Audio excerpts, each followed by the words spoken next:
სტუდია.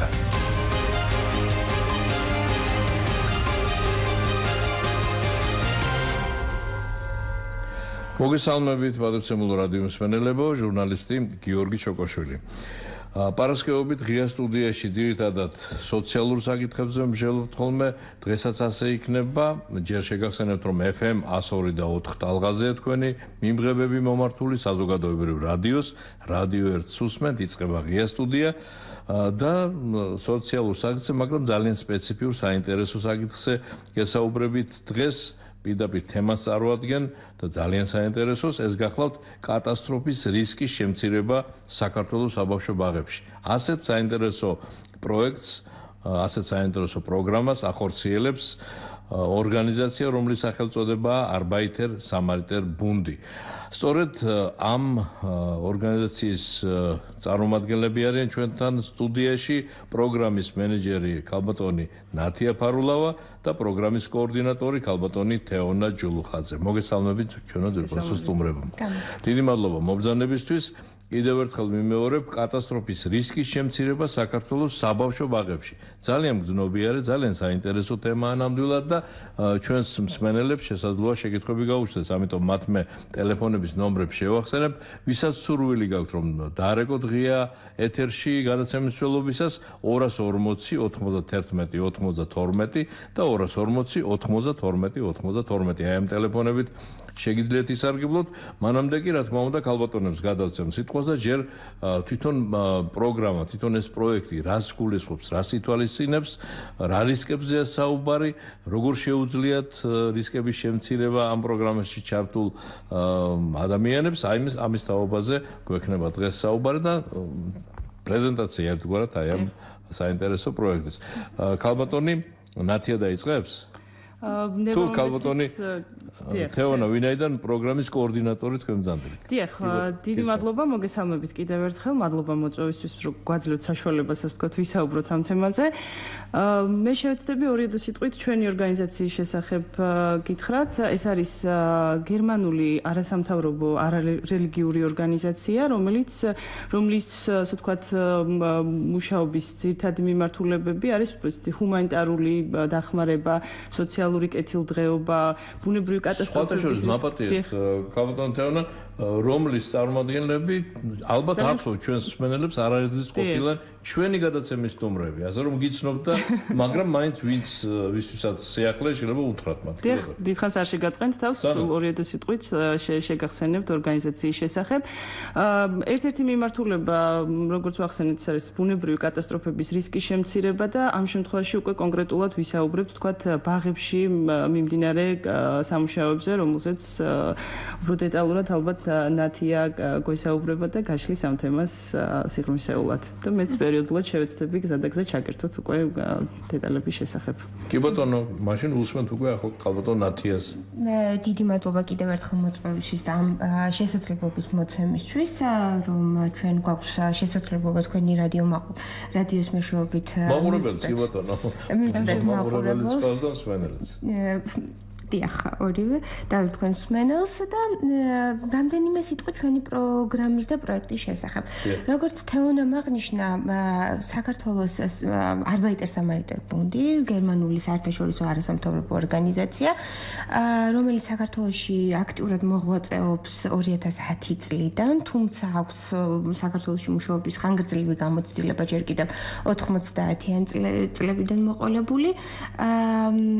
ერთ-ერთი მიმართულება და ერთ-ერთი მსხვილი მიმართულება საქართველოში სოციალურ კეთილდღეობასთან ერთად არის სწორედ კატასტროფის რისკის შემცირება. როდესაც ჩვენ ვსაუბრობთ კატასტროფის რისკის შემცირებაზე, ჩვენ გულისხმობთ მხოლოდ ბუნებრივ კატასტროფებს და არ გულისხმობთ ტექნოგენურ კატასტროფებს, ანუ მათ რაც ადამიანის გზავებით და ქმედებებით არის გამოწვეული. უფრო მეტწილად და მთლიანად იგულისხმება ბუნებრივი კატასტროფები, შეიძლება იყოს მიწისძვრა, მეწყერი წყალდიდობა და ასე შემდეგ და ასე შემდეგ. რა არის ჩვენი მიზანი? ჩვენი მიზანი არის, რომ თემები, საზოგადოება და სულ ქვეყანა მთლიანად იყოს უფრო მდგრადი, უფრო მედეგი კატასტროფებისადმი, რომ ნაკლებად მოწყვლადები ვიყოთ, რომ სტატისტიკურად ცნობილია ის, რომ განვითარებადი ქვეყნები უფრო მოწყვლადები არიან კატასტროფებისადმი, ვიდრე განვითარებული ქვეყნები და რატომ? იმიტომ რომ განვითარებულ ქვეყნებს მეტი შესაძლებლობა გააჩნიათ, რომ მეტი თანხები და რესურსები დახარჯონ პრევენციაზე, მზადყოფნაზე და ასე შემდეგ. და შემთხვევა როცა ხდება მაშინაც. თუმცა ეს შემთხვევებით გამოწვეული ზიანი იქ გაცილებით უფრო ნაკლებია, ვიდრე თქვათ ჩვენნაირ ქვეყანებში. რადგან ისინი უკვე არიან მზად ამისთვის აქვთ წინასწარი გაფრთხილების სისტემები ჩამოყალიბებული და მთელი სტრუქტურები. ცოდნა, გამოცდილება, ექსპერტიზა. სწორედ ეს ცოდნა, გამოცდილება და ექსპერტიზა, რომელიც ჩვენმა ორგანიზაციამ დააგროვა გერმანიაში და არა მარტო გერმანიაში, არამედ სხვა ქვეყნებშიც, შემიძლია მაგალითისთვის ვახსენო ინდონეზია, ნიკარაგუა, ჰაიტი და ასე შემდეგ. ეს არის ქვეყნები, სადაც ხშირად ხდება სტიქიური მოვლენები, უბედურებები, რომლებიც უკვე კატასტროფებში იზრდება ხშირად, იმიტომ რომ მათი მასშტაბებისგან გამომდინარე. სწორედ ეს ცოდნა, გამოცდილება ვცდილობთ, რომ გადმოვიტანოთ და მოვარგოთ ქართულ რეალობას. ჩვენი პროგრამის და პროექტების შემთხვევაში სწორედ ესე მოხდა. ეს არის ჩვენ კონკრეტულად მუშაობთ საბავშვო ბაღებთან, ანუ ასაკობრივი ჯგუფი კატასტროფების რისკის შემცირების პროექტის ფარგლებში შეზღუდულია სკოლამდელ ასაკამდე, თუმცა ძალიან აქტიურად მუშაობთ ყველა იმ სამთავრობო თუ არასამთავრობო უწყებებთან, რომლებიც ჩართულები არიან კატასტროფის რისკის შემცირების საკითხებში. რას ვაკეთებთ და როგორ? ეს არის ძალიან მნიშვნელოვანი და სხვათა შორის, ვიდრე გვეტყვით ქალბატონო ნათია და ქალბატონო თეონა, რას აკეთებთ? ზოგადად უნდა ითქვას, რომ ძალიან სწორია, როდესაც სულ მცირე ასაკიდან ვეუბნებით და ვასწავლით და რაღაც ჩვევებს უმუშავებთ ბავშვებს საჭიროების შემთხვევაში როგორ უნდა მოიქცენ. დიახ. აი, როდესაც რომ დაადგეს, ამიტომ ძალიან კარგია რომ ამ პროექტს ახორციელებთ თქვენ. აბსოლუტურად გეთანხმებით და ეს არ არის ვთქვათ ჩემი სუბიექტური თუ კონკრეტული ადამიანების სუბიექტური დამოკიდებულება. ეს არის დადასტურებული ბევრი კვლევით, რომ სკოლამდელი ასაკი 2-დან 6 წლამდე, უფრო კონკრეტულად კი 4 წლამდე არის სწორედ ის ასაკი, როდესაც ბავშვის ტვინი არის ყველაზე მოქნილი და სწორედ როდესაც მისი ფორმირება ხდება. ანუ ამ ასაკში ჩამოყალიბებული უნარ-ჩვევები უკვე შინაგანი კულტურის ნაწილი ხდება და ეს არ არის ის, რაც ხელოვნურად მე ან თქვენ ისწავლით, არამედ ის, რაც მათ ინსტინქტში და ხასიათში გაუჩნდება. და სწორედ ამიტომაც თვითონ კატასტროფის რისკის შემცირება ცოტა საშიში და ესეთი არა პოზიტიური ის არის სიტყვა, ტერმინი თუ კომპლექტი, თქვა სიტყვების ნაკრები. თუმცა ჩვენ ვცდილობთ, რომ ეს ყველაფერი მაქსიმალურად დადებითად მივაწოდოთ ბავშვებს, ანუ ის თუ როგორ უნდა მოიქცნენ, რა რომ არ შევაშინოთ მარტივად, ხო? რომ არ შევარჩინოთ. რომ ტრავმატიზება არ მოხდეს ამ შემთხვევაში, ინფორმით მივაწოდოთ. დიახ. და სწორედ ამიტომაც არის მნიშვნელოვანი, რომ ეს ამ ასაკიდან დაწყება, სკოლამდელი ასაკიდან დაწყება, რომ როცა უკვე ბავშვები უკვე სასკოლო ასაკის გახდებიან, მათ გარკვეული უნარ-ჩვევები, გარკვეული ინფორმაცია აქვთ. ბევრი კვლევა ადასტურებს, რომ სწორედ ეს არის სწორი ასაკი სწავლების და ბავშვის ხასიათის და უნარ-ჩვევების ჩამოყალიბების. თავიდან საქართველოში, როდესაც ამ თემით ჩამოვედი, არსებობს ბევრი სხვა საერთაშორისო ორგანიზაცია მუშაობს კატასტროფის რისკის შემცირების თემატიკაზე. ეს არის, ვთქვათ, თემების ჩართულობა, უფრო მდგრადი თემების ჩამოყალიბება, სკოლებში გაეროს ბავშვთა ფონდი უკვე 2010 წლიდან ძალიან აქტიურად მუშაობს განათლების სამინისტროსთან და ეს თემატიკა უკვე შეტანილია სასწავლო პროგრამებში, მაგრამ ეს ნიშა იყო სწორედ გამორჩენილი სკოლამდელი ასაკის ასაკის კატეგორია. და თავიდან როცა ვცდილობდით რომ ვთქვათ დაგვეწყო და პილოტირება გაგვეკეთებინა ვთქვათ ამ პროექტის გარკვეულწილად სკეპტიკურადაც უკვე უყურებდნენ ფაქტობრივად თითქმის ყველანი რომ აი რატო ესე ადრეულ ასაკში რატო ბუნებრივ კატასტროფებზე უბედურებებზე და ასე შემდეგ თუმცა მას მერე რაც ეს ერთ წლიანი საპილოტე ხასიათის პროგრამა განვახორციელეთ და ჩვენი მეთოდიკა თუ როგორ მუშაობთ ჩვენ და რა არის ჩვენი მიზანი აბსოლუტურად შემოტრიალდა სურათი და უკვე ვთქვათ იმ უწყებებიდან რომელთან საიდანაც მოდიოდა ეს ვთქვათ გარკვეული სკეპტიკური და გასაგებიც არის რატომაც დამოკიდებულება მათგან წამოვიდა უკვე მოთხოვნა რომ ეს ჩვენი მუშაობის არეალი გაგვეფართოვებინა უფრო მეტი საბავშვო ბაღი და უფრო მეტი ვთქვათ რეგიონი მოგვეცვა საქართველოში ან დავიწყეთ თბილისის 20 ბაღით და ეხლა უკვე განმორჩა ჩვენი საქმიანობა სამცხე-ჯავახეთში, აჭარაში, სამეგრელო ზემოწელში და ასე შემდეგ. ეტაპობრივად, თუმცა ვაგრძელებთ ვთქვათ დავიწყეთ წინა ფაზის პერიოდში დავიწყეთ სამცხე-ჯავახეთით, თავიდან თბილისის საბავშვო ბაღების 20 საპილოტეს ბაღი გქონდა, შემდეგ გადავედით სამცხე-ჯავახეთსა და აჭარაში, ეხლა უკვე სამეგრელო ზემოსვანეთში, თუმცა იქ სადაც ჩვენ მუშაობთ, ვინ არჩუნებთ კიდევაც ჩვენს კონტაქტებს და ანუ ის ვაგრძელებთ მათთან მუშაობას, რომ ის შედეგები, რაზეც გავედით დასრულების შემდეგაც, რომ ეს იქნება ვთქვათ ადგილობრივი თვითმმართველობები, ბაღების გაერთიანებები, რომ ის შედეგები, რაც ჩვენ ადგილობრივ დონეზე საბავშვო ბაღებთან და თემებთან არ დავკარგოთ და მაქსიმალურად შევინარჩუნოთ და უფრო მეტად მდგრადი გავხადოთ. კარგ, ახლა გითხარით მაშინ ჩაგვერთოს ალბათ კაპიტან თეონას და ესე იგი როგორ ბავშვებამდე როგორ მუშაობთ, აი პროექტი აგვიწერა. კი ბატონო, ეს არის ტრენინგების გარკვეული ციკლი, რომლის საშუალებითაც ასე ვთქვათ, ჩვენ ამ ცოდნას თუ უნარჩვევებს გადავცემთ ბაღის აღმზრდელებს ამ შემთხვევაში და ისინი უკვე ცდილობენ უშუალოდ იმუშაონ ბავშვებთან და ბავშვებამდე მიიტანონ ეს ცოდნა.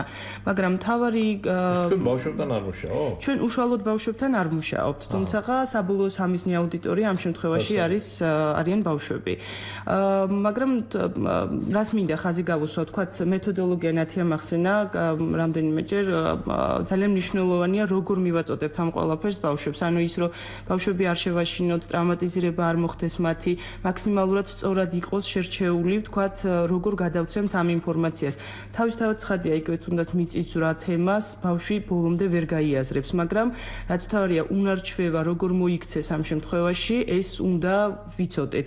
და ამ ყველაფრის მიღწევა ხდება არა ვთქვათ ერთჯერადი ინფორმაციის მიწოდებით, არამედ რაღაც სისტემატიური გარკვეული სიმულაციებით, რათა ეს ყველაფერი ვთქვათ ცოდნის დონეზე არ დარჩეს და გადავიდეს უკვე უნარჩვევებში. ან უნარჩვევის დონეზე მოხდეს ამ ყველაფრის გაღრმავება, ისე რომ ვთქვათ ნებისმიერი ბუნებრივი კატასტროფის დროს იმაზე არ ვიფიქროთ როგორ მოვიქცეთ, არამედ ავტომატურად ხდებოდეს ამ ყველაფრის ასე ვთქვათ ქმედებაში რეალიზება. ეს არის ყველაზე მთავარი და ყველაზე მნიშვნელოვანი, რასაც უკვე შეგვიძლია თავმა თქვათ, რასაც ვაღწევთ და რაც ძალიან წარმატებით იქნა დანერგილი ძალიან ბევრ ბაღში.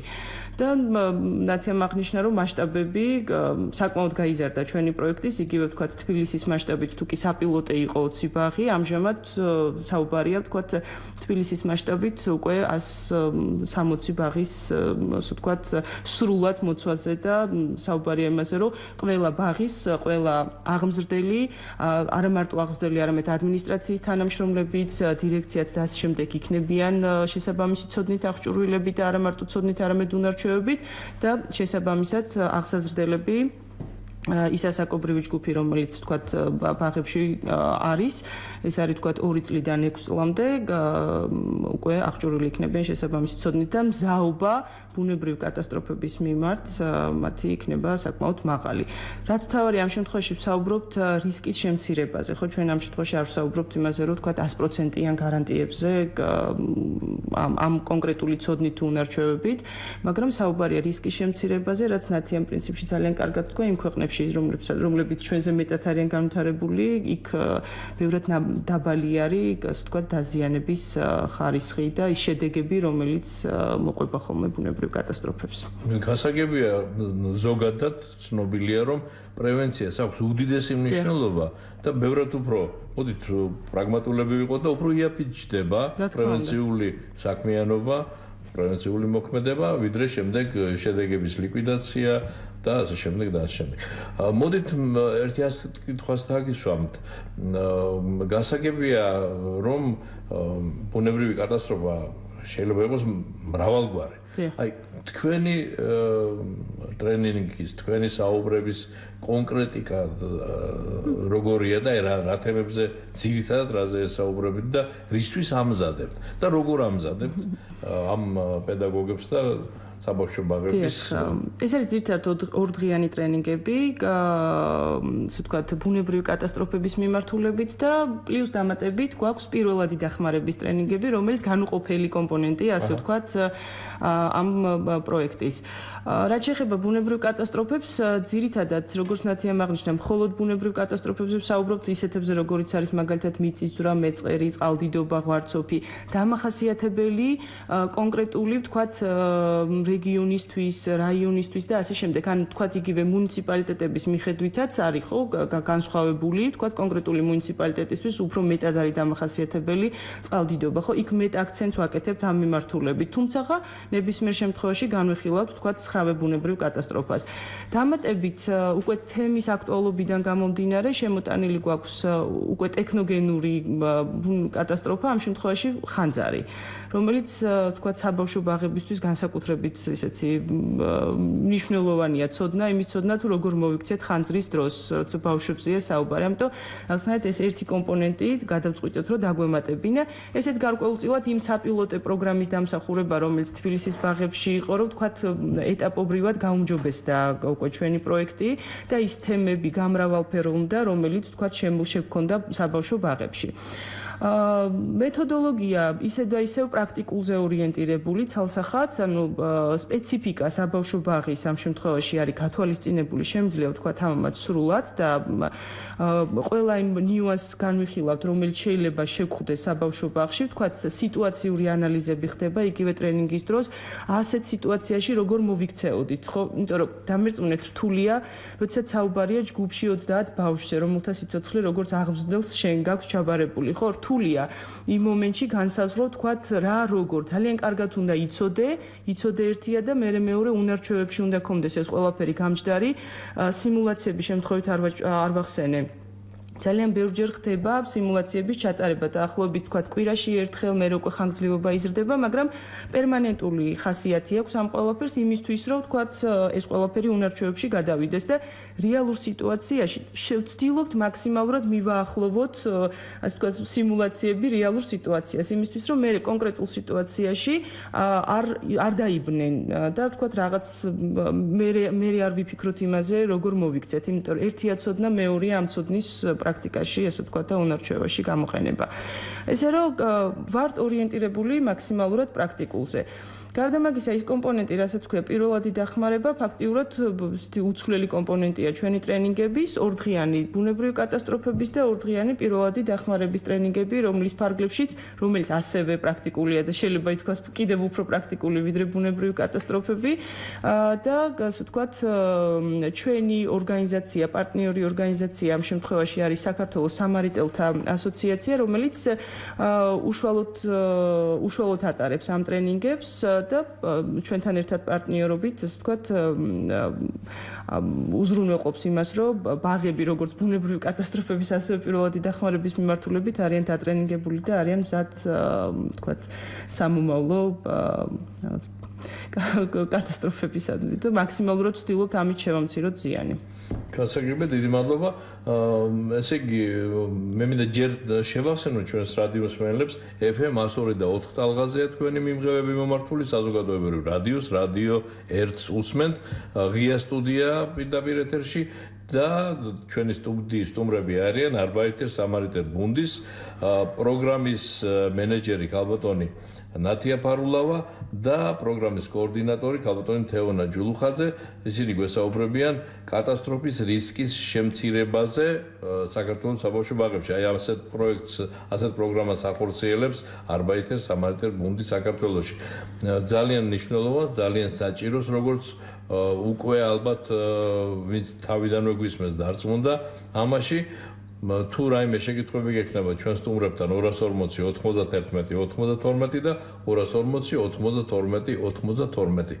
კიდევ ერთი შეხსენება, ვისაც სურვილი გაქვთ რომ ჩვენი გადაცემა მისი დასრულების შემდეგ მოისმინოთ, როგორც დღევანდელი ასევე ნებისმიერი ღია სტუდიის გამოშვება, შეგიძლიათ გამეორებით მოისმინოთ, თუ კი შეხვალთ ჩვენს ვებგვერდზე, რომლის მისამართია Radio 1.G. Radio 1.G და ნებისმიერი ჩვენი გამოშვების განმეორებით მოსმენა, მისი თქვენთვის გადმოტვირთვა, ანუ გადმოწერა შეგეძლებათ, ახლა მსმენელი გველოდება და მისი კითხვაც მოვისმენთ. Halo გისმენთ? გამარჯობა ბატონოგოგი. გამარჯობა. ესალმები თქვენთან ყოფს სტუმრებს, ქალბატონებს. რადიოს მოცილდით ან ჩაუწიეთ? ერთი წამით ბატონოგოგი. აი ეხლავე. დიახ. მშვენივრად ისმის უკვე გისმენთ? და მე მოусმინე ანონს. დიახ. რომელიც იყო აი თქვენი გადაცემის წინა და იქ იყო მოხსენებული რომ საბავშვო ბაღის ბავშვები, პატარა ბავშვებისა და ხანდაზმულების იყო მოხსენიებული. კი ბატონო. სხვა დროს იქნება ხანდაზმულებთან მიმართებაში თუ ეხლა ჩართავთ კიდე მაგ დიდი მადლობა შეკითხვისთვის. სხვა რამეს თუ გნებავთ? სხვა კითხვაც ხომ არ გაქვთ? არა ბატონო, ახლავე გიპასუხოთ. მადლობა, დიდი მადლობა ქალბატონო, თქვენს რომ ესეთი ფრიად მნიშვნელოვან პრობლემასთან გაქვთ აი ხა ძალიან დიდი მადლობა ასეთი შეფასებისთვის. ნამდვილად ძალიან მნიშვნელოვანი, ძალიან სერიოზული თემა, რასაც მართლაც ძალიან გულისყურით უნდა მოვეკიდოთ. ჩვენს მსმენელს უპასუხეთ თუ შეიძლება ხანდაზმულებთან დაკავშირებით რა პროექტი გაქვთ და ხანდაზმულებზე როდის უნდა ვესაუბროთ. მინდა გითხრათ აქვე ჩვენო ძირფასო რადიო მსმენელებო რომ ეს ერთი გადაცემა არ არის, რამდენიმე გადაცემისგან შედგება, პატარა ციკლია გადაცემების და პერიოდულად ეს ქალბატონები და შეიძლება სხვა სტუმრებიც მობრძანდნენ და ამ თემებზე გესაუბრონ. ასე რომ დღეს ძირითადად საუბრობთ საბავშვო ბაღებზე და თუ შეიძლება ბრძანეთ ეს ქალბატონი ნათია გეტყვის ძალიან სწორად შენიშნა ბატონმა, ნამდვილად ჩვენი ანონში ნამდვილად გაიჟღერა ხანდაზმულებმა და რატომ ჩვენი პროგრამის ამ კონკრეტული პროგრამის მიმართულება არის საბავშვო ბაღები და შესაბამისად ეს ჩვენი ბენეფიციარებიც არიან საბავშვო ბაღის აღმზრდელები და აღსაზრდელები. ბუნებრივი კატასტროფების მხრივ ყოველწლიურად მსოფლიოში არსებობს ერთი განსაკუთრებული დღე, რომელიც ყოველ წელს აღინიშნება მსოფლიოს მასშტაბით და ამას ჰქვია ბუნებრივი კატასტროფების რისკების შემცირების საერთაშორისო დღე, რომელიც არის 13 ოქტომბერს. ეს დღე ამ დღეს ყოველ წელს აქვს გარკვეული თემატიკა. 2010 წლიდან მოყოლებული აღინიშნება და ყოველწლიურად ეს თემატიკა იცვლება. თქვათ, ეგ წინა წლებში იყო ბუნებრივი კატასტროფები და შეზღუდული შესაძლებლობების მქონე პირები, ბუნებრივი კატასტროფები და ბავშვები და წლევანდელი წლის თემატიკა იყო ხანდაზმული ადამიანები და ბუნებრივი კატასტროფები. ამ დღის ზოგადად ამ დღის მიზანი არის, რომ ისევ და ისევ მეტი ვისაუბროთ კატასტროფებზე, მეტი ვისაუბროთ პრევენციაზე და მზადყოფნაზე სტიქიური მოვლენებისადმი. და წელს კიდე გამოყვეს ხანდაზმულების თემატიკა, რადგან აღნიშნეს, რომ ხანდაზმულები ნაკლებად სამწუხაროდ იმ პროექტებში, პროგრამებში ნაკლებად არიან ჩართულები და ნაკლებად ნაკლები ყურადღება მახვილდება მათზე და ამ დროს ადამიანები გაცილებით უფრო მეტი გამოცდილების და ექსპერტიზის მქონენი არიან, მათი ასაკიდან გამომდინარე, ცხოვრებისეული გამოცდილებიდან გამომდინარე და ასე შემდეგ.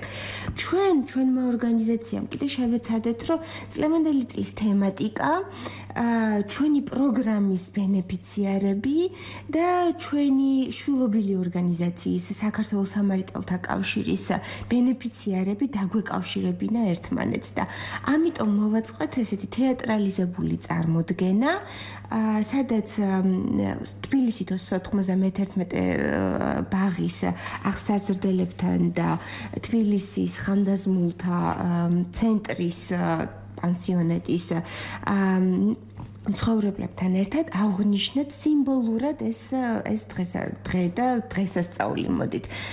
დღესასწაული რატომ? იმიტომ რომ ეს დღე გარკვეულწილად გახდა დღესასწაული ბავშვებისთვისაც, ჩვენი ხანდაზმული ადამიანებისთვის, რომლებიც ამ პანსიონატში ცხოვრობენ და იქ დამსწრე საზოგადოებისთვის და აუდიენციისთვის, აუდიტორისთვის, ვინც იქ იყო. იყვნენ მოწვეულები თბილისის მერია, განათლების სამინისტრო, შინაგან საქმეთა სამინისტრო და ასე შემდეგ და ასე შემდეგ და ძალიან ლამაზი დღე და დღესასწაული გამოგვივიდა. ანუ ეს არის კიდევ ერთი დღე და ჩვენ ეს გამოვიყენეთ, ეს შესაძლებლობა გამოვიყენეთ იმისთვის, რომ გაგვეჟღერებინა პრობლემატიკა ხანდაზმულებთან მიმართებაში, საქართველოში ბავშვებთან მიმართებაში, კატასტროფებისადმი მზადყოფნასთან მიმართებაში და ასე შემდეგ და ასე შემდეგ და გარკვეულწილად სიმბოლური ღონისძიება გამოგვევიდა. რაც შეეხება უშუალოდ ხანდაზმულ ადამიანებს, ჩვენ გვაქვს გარკვეული სხვადასხვა სოციალური პროექტები, ანუ ერთ-ერთი მიმართულება ASB საქმიანობის საქართველოში და ძირითადი მიმართულება ASB საქმიანობის გერმანიაში სწორედ არიან მოხუცები და ხანდაზმული ადამიანები. თუმცა ამ პროექტებზე შემდეგ სხვა პროგრამებში უფრო მეტად დეტალურად კი ბატონო, დიდი მადლობა.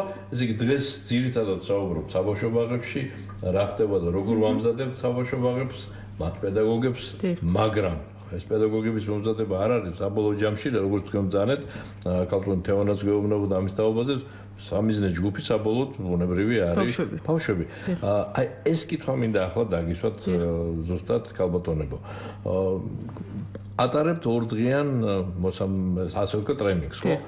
მათ შორის პრაქტიკულს და ასევე თეორიულ ნაწილს. როგორ მიდის ბავშვებამდე? აი ამისი მონიტორინგის საშუალება თუ გაქვთ ამავე პროექტი. კი ბატონო, დავამატებ ქალბატონ თეონა გვერდება ისე დიახ. მადლობა. დავამატებ ერთ მნიშვნელოვან კომპონენტს, ეს არის პროექტის, ასე ვთქვათ, ინკლუზიური მიდგომა, რომელიც არის ძალიან ქალბატონ ბოდიში უნდა მოგიხადოთ, თურმე მსმენელი გველოდება. ჯერ მისი კითხვა მოვისმინოთ და კი. მოგესალმებით. გამარჯობა. გამარჯობა. რომ არავთ ეს თემას არ მინდა. ძალიან ყოველთვის კარგი თემა და ცხოვრებისეული, მაგრამ მე რადგან მოხუცების ხსენება იყო, პანსიონატში მყოფი მოხუცების საკითხი არის და მათი ყურადღების აფიშირება გასამახვილებელი თუ საერთოდ საზოგადოებაში მოხუცების უფლებების დაცვის შესახებ. აი ეს ხვარაურია მე შეიძლება ეს რომ გასაგებია. მე ჩავერთო მე მაგათ იმაში ორგანიზაციაში როგორც ხანდაზმული 40 წლის პედაგოგი და მაქვს ძალიან კარგი თემა გასახელველი საზოგადოებისათვის, მაგალითისათვის და რომ დავიცვათ მოხუცები. გასაგებია. მე პასუხებ ამ შემთხვევაში ქალბატონი ნათია პასუხობს. ესე იგი ეს როგორც აღნიშნე ის იყო ერთი დღე და ამ ერთ დღესთან დაკავშირებული ღონისძიება, რომლის მიზანიც არის ადვოკატირება და სხვადასხვა თემატიკის წამოწევა. ეს იყო სიმბოლური ღონისძიება, რომელიც ჩატარდა, ვთქვათ, პანსიონატში, აქ მცხოვრებ ხანდაზმულ ადამიანებთან ერთად, თუმცა ეს არავითარ შემთხვევაში არ ნიშნავს იმას, რომ ვთქვათ, ჩვენ გამოვყავით კონკრეტული ჯგუფი ან კონკრეტული თქვა პანსიონატი, არამედ ეს უბრალოდ გამოვიყენეთ ის შესაძლებლობა, რომ ერთად მოგვეყარა თავი ბავშვებისთვის და ხანდაზმული ადამიანებისთვის. თუმცა, როგორც აღნიშნე, საქართველოს სამართალთა კავშირი და ჩვენ Arbeiter Samariter-ბუნდი, ანუ გერმანიის სამართალთა კავშირი აქტიურად მუშაობთ ამ თემატიკაზეც და ზოგადად ადვოკატირებაზე და სხვადასხვა სერვისების მიწოდებაზე, ვთქვათ, ხანდაზმული ადამიანებისთვის. ამიტომ ჩვენ ამას ცალკე გადაცემას დავუთმობთ და ამიტომ უფრო დეტალურად იმ გადაცემაში მოგახსენებთ. დიდი მადლობა ამისთვის, კავტორნათია და ჩვენს მსმენელებს მინდა ვთხოვო. დღეს თუ რაიმე შეკითხვა გაგიჩნდათ, უშუალოდ აი ამ საბავშვო ბაღებში რომ ხორციელდება პროექტი ამასთან დაკავშირებით, ვთხოვთ ამ თემაზე დაგვირეკოთ. ან ზოგადად ბავშვებთან დაკავშირებით და ეს რისკები საერთოდაც ალბათ ძალიან ბუნებრივია და გასაგებია ყველასთვის, რასაკვირველია ჩვენი მსმენელებისთვის, რომ კატასტროფების დროს, ღმერთმა დაიფაროს, ომის დროს და ასე შემდეგ, ყველაზე სერიოზული რისკის ჯგუფები სწორედ ბავშვები და ხანდაზმული ადამიანები არიან. პირველ ყოვლისა მათ შორის ისიც, რაც ახსენა ჩვენმა სტუმარმა, კავტორ ნათიამ რამდენიმე წუთის წინ, როდესაც აღნიშნვას, ამ დღის აღნიშნვას ეხებოდა, ასევე შეზღუდული შესაძლებლობების მქონე პირები. მათ უფრო მეტი ყურადღება ჭირდებოდა და უფრო მაღალი რისკის ჯგუფია. ბუნებრივია, გასაგებია და ზუსტად ამიტომ არის მისასალმებელი და კარგი, რომ საბავშვო ბაღებში ხორციელდება ეს საინტერესო პროექტი და მე ახლა მინდა ვთხოვო ჩვენ სტუმრებს, ესე იგი გავაგზავნოთ საუბარი და შედეგებს ბავშვებამდე როგორ მიდის, აი თქვენ თუ თვაყოს კალონტეონა ეთქვის. დიახ, ანუ როგორც ვახსენე, პროექტის განსაკუთრებულობა ის არის, რომ ეს არის ინკლუზიური მიდგომით და რას ვგულისხმობ, ანუ საუბრობთ, ვთქვათ, არა მხოლოდ ბავშვებზე, რომელსაც არ აქვს შეზღუდვები, არამედ შეზღუდული შესაძლებლობის მქონე ბავშვებზეც, იმაზე თუ როგორ მივაწოდოთ ეს ინფორმაცია მათ, ვთქვათ, როგორ გავხადოთ ინფორმაცია მათთვის ხელმისაწვდომი და ამისთვის გვაქვს რამდენიმე, ვთქვათ, განსხვავებული ტიპის მეთოდოლოგიები, რასაც ვითვალისწინებთ თავის საოცხადია ტრენინგის მსვლელობის დროს და გარდა მაგისა მასალა, რომელიც შექმნილია პროექტის ფარგლებში და რომელსაც, ასე ვთქვათ, ფართო გამოყენება აქვს უკვე ამ პროექტის დანერგვის პროცესში. ანუ ვიზუალურ მასალას გულისხმობ ამ შემთხვევაში. ეს არის რეალურად ადაპტირებული მასალა, საკმაოდ მრავალფეროვანი, თითქმის ყველა ბუნებრივ კატასტროფაზე, რაც გვეხმარება იმაში, რომ ბავშვებისთვის უფრო თვალხილული გახდეს ის, რაზეც ვსაუბრობთ. გარკვეულად მით უფრო ბავშვები, რომლებსაც აქვთ გარკვეული, თქვათ, შეზღუდვები და იქ გვჭირდება დამატებითი განსხვავებული მეთოდოლოგიების გამოყენება იმისთვის, რომ მათთვის ეს ინფორმაცია გავხადოთ ხელმისაწვდომი. და არა მარტო ინფორმაციის ხელმისაწვდომობა, არამედ, თქვათ, იგივე ევაკუაციის პროცესის დროს როგორ მოვახერხოთ მათი ევაკუაცია. არა განსაკუთრებული, ვთქვათ, ცოდნა, უნარჩვევებია საჭირო იმისთვის, რომ მათი ევაკუაცია მოხდეს და სრულად, ასე ვთქვათ, ისინიც ისევე იყვნენ დაცულები, როგორც ყველა დანარჩენები, ხო? ძალიან მნიშვნელოვანია ამ შემთხვევაში.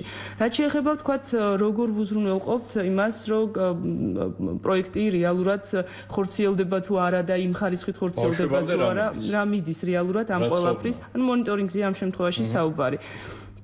ჩვენი, ასე ვთქვათ, მიზანი არ არის მხოლოდ ჩავატაროთ ტრენინგები და მე, ასე ვთქვათ, იქ დავასრულოთ ეს პროცესი. როგორც ნათიამ აღნიშნა და ძალიან კარგად თქვა, დღესაც კი ის ბაღები, სადაც ვთქვათ, 2 წლის წინ თანამშრომლობდით, ჩავატარეთ ტრენინგი და პროექტი რეალურად დასრულდა იმ კონკრეტული ბაღებისთვის, ჩვენ დღემდე ვინარჩუნებთ მათთან ურთიერთობას და ეს ურთიერთობა გულისხმობს სწორედ იმას, რომ ვთქვათ, გარკვეულწილად მონიტორინგი განვახორციელოთ და იგივე სიახლეები თუ კი გვაქვს რაიმე ეს ყველაფერი მათაც, ასე ვთქვათ, მივაწოდოთ.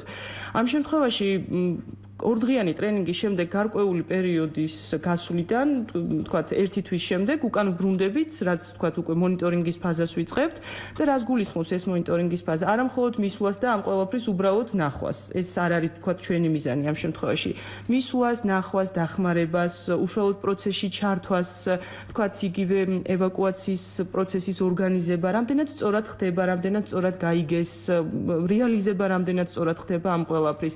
როგორ გაიგეს ბავშვი ბავშვებმა ან როგორ მიიტანეს თქვათ ეს მასალა ბავშვებამდე, ხო, ეს ძალიან მნიშვნელოვანია.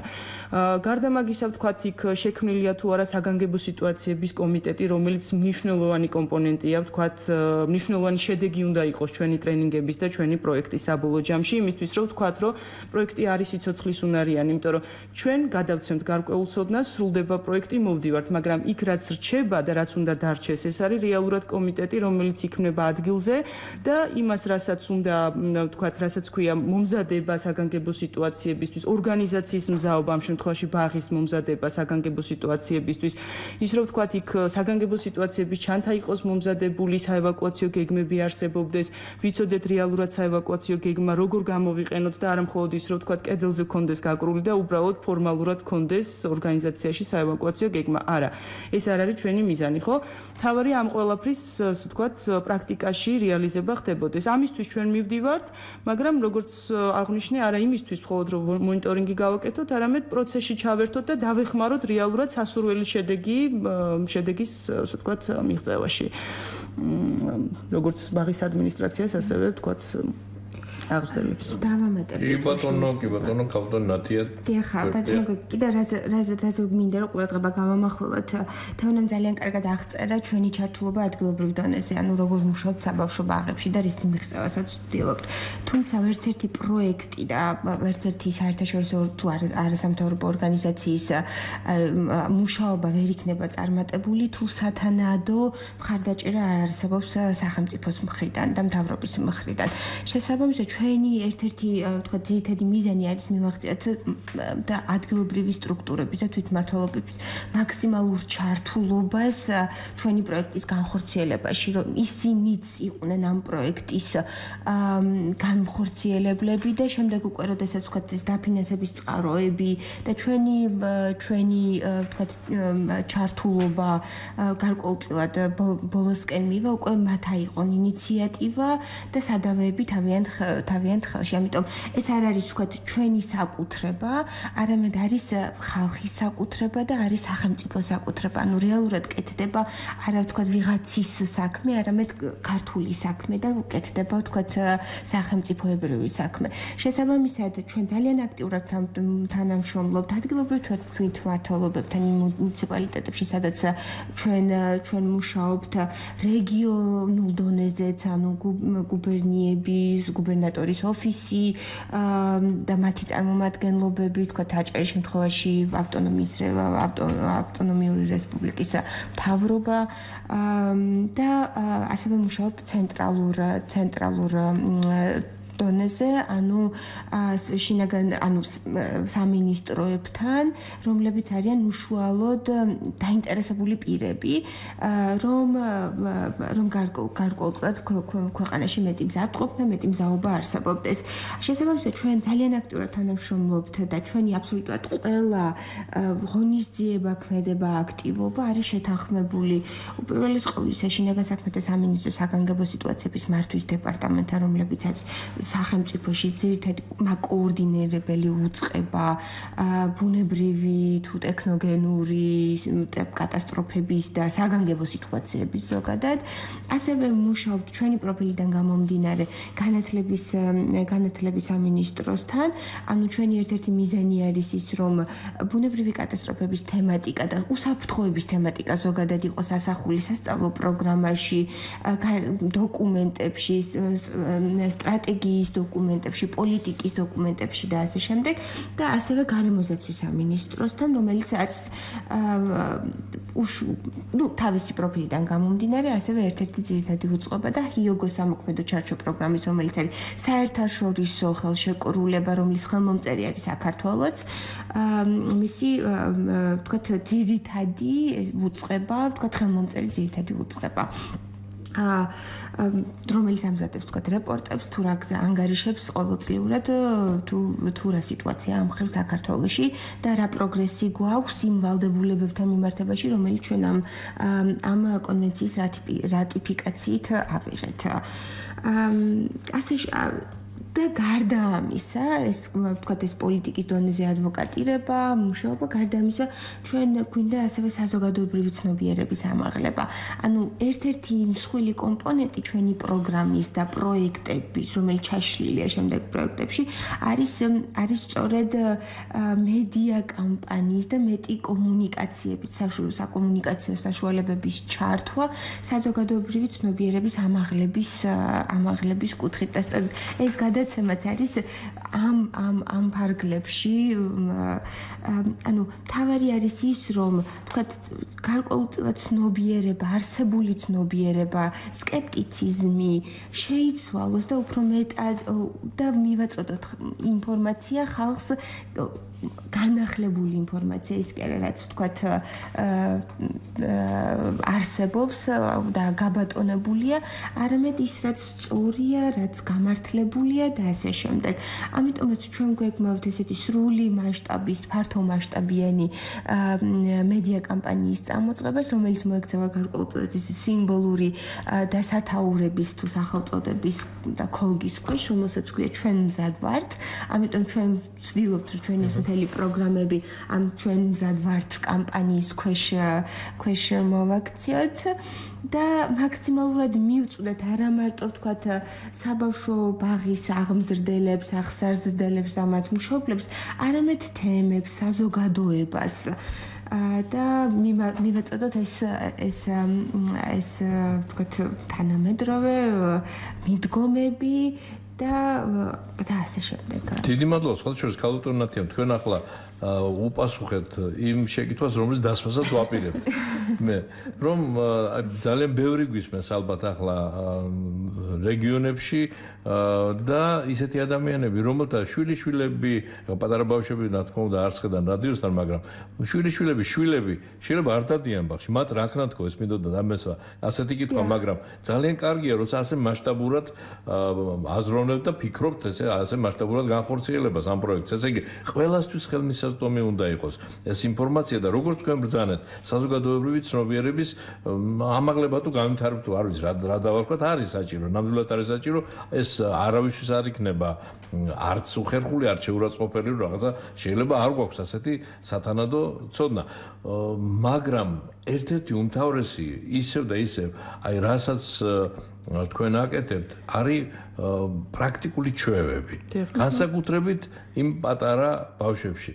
და რაც ითქვა დღევანდელ გადაცემაშიც, რა თქმა უნდა გეთანხმებით, იმიტომ რომ ეს ფსიქოლოგების დადგენილია, მეცნიერების დადგენილია, რომ იმ ასაკში ძალიან კარგად იმახსოვრებს ბავშვი. ამიტომ სწორად და კარგად უნდა აუხსნათ მისთვის გასაგებად, კიდევ ერთხელ გავიმეორებ იმის სიტყვასაც გადაცემის დასაწყისში თქვი, რომ არ შეეშინდეთ და არ იყოს რაღაც უკურეაქციის გამომწვევი, არამედ შემზადებული რო იყოს ადამიანი უკვე დიდობაშიც და ბავშვობაშიც. ძალიან საინტერესო, ძალიან კარგ საქმიანობას ეწევით. დაახლოებით 3-4 წუთი გვრჩება. ესე იგი, კი ბატონო, გისმენთ ქალბატონი უნდა რეპლიკა, დიახ, ძალიან ესეთ ცოტა დროს წაგართვეთ, მე მინდა ვახსენო ჩვენი დაფინანსების წყაროები, იმიტომ რომ არა ვთქვათ ეს წყაროები ჩვენ ნაკლებად შევძლებდით, ვთქვათ ჩვენი ჩართულობა და საერთოდ შეზღუდული იქნებოდა. ესე იგი, ეს ძირითადი ეს პროგრამა ზოგადად პროექტი ხორციელდება ევროკომისიის ჰუმანიტარული მისიის იგივე ეკოს ფინანსური მხარდაჭერით, რომელიც 1993 წლიდან უკვე აქტიურად არის საქართველოში და მისი საერთო ეს დახმარება დაახლოებით $130 მილიონ აღწევს 93 წლიდან მოყოლებული, რაც კი დახარჯულა საქართველოში. ასევე ეს არის კოალიცია გერმანია ეხმარება, ერთ-ერთი დონორი ორგანიზაცია და თქვათ ASP-ს შიდა წყაროები. ანუ მთელი ჩვენ ვცდილობთ, რომ ეს დონორების მაქსიმალ გამოვიყენოთ ის შესაძლებლობები, რომ მაქსიმალურად მოვიზიდოთ თანხები და დიდი მადლობა ასევე ევროკომისიის ჰუმანიტარულ მისიას, რომელიც ერთ-ერთ უმსხვილეს დონორს წარმოადგენს კატასტროფის რისკის შემცირების საკითხებში, ესეთი მსხვილი და აქტიური მხარდაჭერისთვის უკვე 2010 წლიდან მას ყავს პარტნიორი ორგანიზაცია, ჩვენ 2012 წელს ჩავერთეთ და უკვე კიდე გაგრძელდა ჩვენი თანამშრომლობა. ამიტომ მინდოდა ასევე მეხსენებინა ჩვენი დაფინანსების წყაროები, ასე რომ ძალიან დიდი მადლობა. მადლობა ქალბატონ ნათია და ქალბატონ თეონას მინდა მივცე ასევე საშუალება, სულ 2 წუთი რჩება და თქვენც თუ რამე დამატებით გინდათ ასეთი განცხადება გააკეთოთ. დამატებით ალბათ არა, უფრო ალბათ შევაჯამებდი, მოდით ესე ვიტყვი. კიდევ ერთხელ განმეორდები, რომ სწორად აღნიშნეთ, ეს ასაკი ზუსტად ის ასაკია, როცა ვთქვათ, კვლევებით იგივე დამტკიცებულია, რომ 6 წლამდე ბავშვის ტვინის 90% ზუსტად ამ ასაკში აქტივირდება და სწორად, ასე ვთქვათ, უნარჩვევების სწორად ფორმირება ძალიან მნიშვნელოვანია და ასე ვთქვათ, მე ჯერა რომ ასე ვთქვათ, ალბათ კარგ საქმეს ვაკეთებთ იმ თვალსაზრისით, რომ ზუსტად აი აქ ვუყრით საფუძველს იმ უნარჩვევებს, რაც მე ძალიან მნიშვნელოვანია და ცხოვრებისეულად უკვე სხვა ტიპის მოქალაქეს ჩამოაყალიბებს სხვაგვარად მომზადებულს ბუნებრივი კატასტროფებისადმი. კი ბატონო, თქვენ ძალიან საინტერესო რამ ბრძანეთ დღევანდელ გადაცემაში, კონკრეტულად ის, რომ მართალია ხანმოკლეა ეს სწავლების პერიოდი, ტრენინგია როგორ ჩვენს მსმენელებს, ამიტომ ვამბობ, ეს პერიოდის ხანმოკლეა, მაგრამ რომ არ მთავრდება ამიტომ, რომ შემდეგ აგრძელებთ კვლავ კონტაქტს და კვლავ გაქვთ მუდმივი შეხება ისევ იმ ადამიანებთან და იმ ორგანიზაციებთან, სადაც ატარებთ თქვენ ამ სწავლებას. ეს ძალიან კარგია, მაგრამ მაინც მინდა ასეთი კითხვა დაგისვათ. რამდენ ხნიანია ეს პროგრამა რა კი ქვია და რაღაც კონკრეტული პროექტია, რამდენ ხნიანია? კომპონენტი. ესე იგი, მეტნაკლებად ეს პროექტები გრძელდება 2015 წლის ბოლომდე, თუმცა ჩვენ უკვე ვფიქრობთ და გარკვეულწილად ASB თავისი შიდა ფონდებით უკვე ცდილობს, რომ დამატებითი მოიძიოს, სახსრებით მოიძიოს და შესაბამისად უკვე და 2015 წლიდანაც მერე შევინარჩუნოთ ჩვენი ნიშა და გავაგრძელოთ საქმიანობა. თუმცა ეხლა რაც უკვე ესე გარანტირებულად გვაქვს ეს არის 2000 დაფინანსება სრულად 2015 წლის ბოლომდე ამ კონკრეტული მიმართულებით. თუმცა ASB რჩება საქართველოში და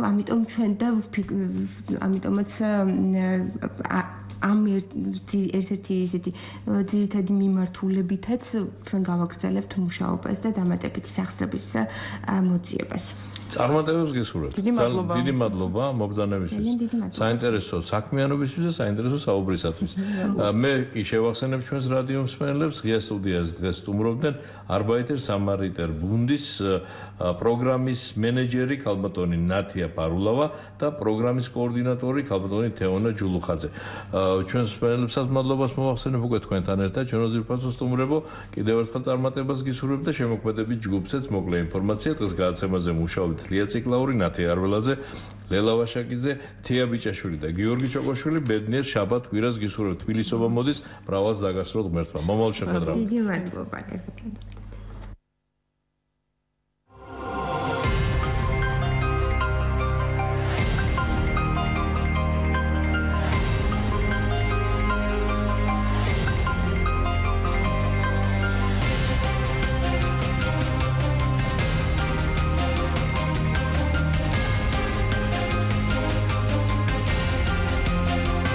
Студия.